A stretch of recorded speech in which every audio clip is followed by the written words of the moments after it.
So, at this public safety committee meeting last week, a committee, as I mentioned, that is chaired by Councilman Bob Kettle, there was discussion of Seattle Mayor Katie Wilson's plan to dramatically expand tiny home villages.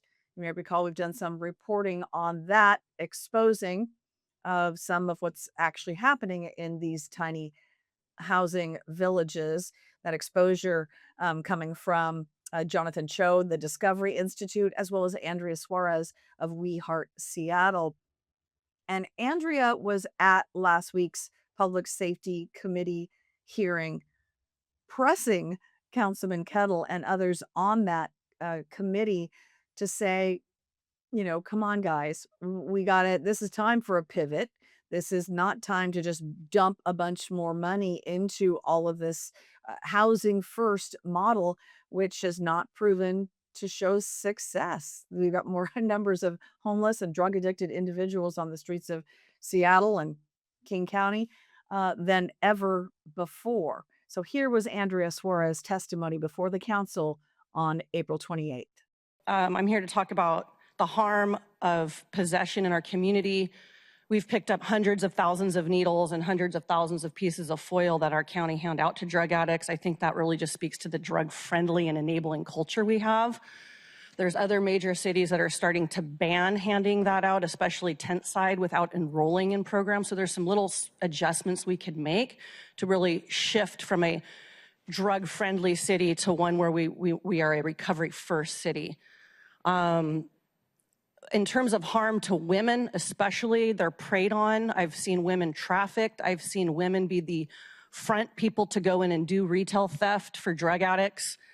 So it's a very predatory element out there in terms of the culture. When we talk about why it never gets better, Councilman Kettle, it's because we have an inflow crisis. We don't have anything like Proposition F, which San Francisco has. It says if you're going to come to Seattle, you need to pass a drug test for illegal substances before you get your food stamp card and your ABT card. Little things like that are what other major cities and Democratic run cities are doing to kind of create the not drug-friendly culture. My mantra is we have very cheap drugs and free crime, and that's what's creating the havoc we see in our community. I heard a couple people talk about tiny houses and wraparound services. Last time I went into a tiny house, I saw a designated tiny house to use fentanyl. So help me understand how we're stabilizing somebody inside a tiny house village when there's a tiny house designated to smoke fentanyl. Wraparound services aren't required. The whole city is a wraparound service. You can walk out the door and get services. They don't have to be at the village. So don't get sucked into that things get better there. I don't know one person that's graduated from the LEAD program where you can smoke fentanyl in their program. What I do know is when people get arrested and get a clear mind and go to treatment, they get better. Thank you. Now, right after the testimony from Andrea Suarez of We Heart Seattle, a gentleman came up by the name of Corey Ratliff. He's right now in recovery, and he gave very compelling testimony saying, if you don't hold guys like me accountable, we're never going to turn our lives around. My name's Corey Ratliff. I am a drug addict and homeless, and I just want to speak on the fact that it took me 45 days in jail to finally get my mind right, and hold myself accountable. Before that, I was in the streets all the way from Aurora to Tacoma, and I was being enabled from the city with free pipes, free foil, free housing, places that police can't really come in and do anything about. So now we're encouraging and enabling a drug addict and a homeless to be comfortable in that situation. That does not help the situation.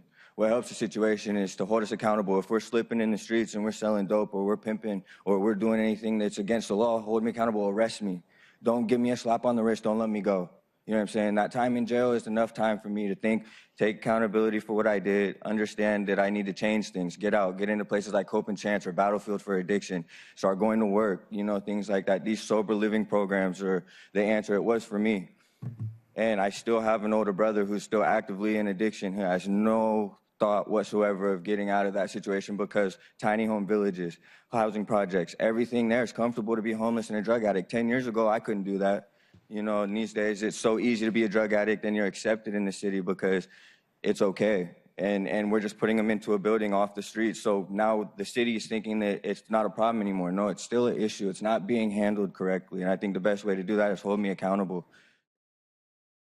Andrea Suarez with We Heart Seattle told me that it was actually Corey's mom who reached out to her when he was in jail and said, "I've heard about what you do. I don't think he's really going to change his life unless we can, for right now, get him clean and sober." And We Heart Seattle is actually helping to fund Corey's recovery and treatment with battlefield addiction. So, she cites that as just one of many stories. She's helped many people. Not only are they out there cleaning up the needles and other drug debris and garbage, in our cities, parks, and other homeless encampment areas, but truly partnering with people and getting them out of the cycle of addiction.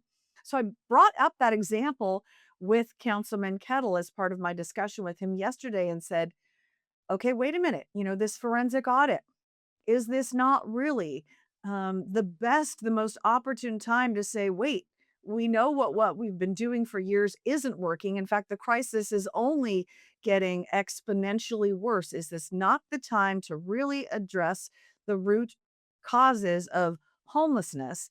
And that is mental health issues and drug addiction. Often those two things go hand in hand. I asked him about that specifically. Let's say nearly half of the people on the streets have a substance use disorder, have some type of an addiction problem. And then separately, a third plus, and again, I'll double check on the numbers, have either mental or behavioral health issues. That is just a basic fact. And so we should acknowledge that. So yes, we have a homelessness problem in our streets, but it's compounded and affected by the substance use addiction problem on our streets and the fact that mental health and behavioral health is on our streets as well in terms of the problems.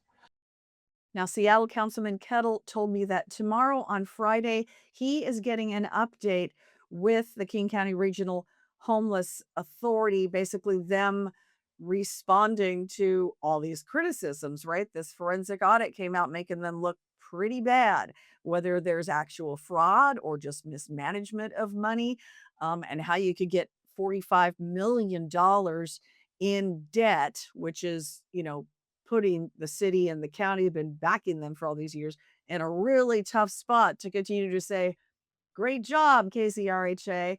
So he's sitting down with them. It is not a meeting that is open to the public. I pressed for an opportunity to kind of be the fly on the wall there, but it's a closed door meeting. But he has promised to provide some additional updates after he has, received what they have to say about the forensic audit.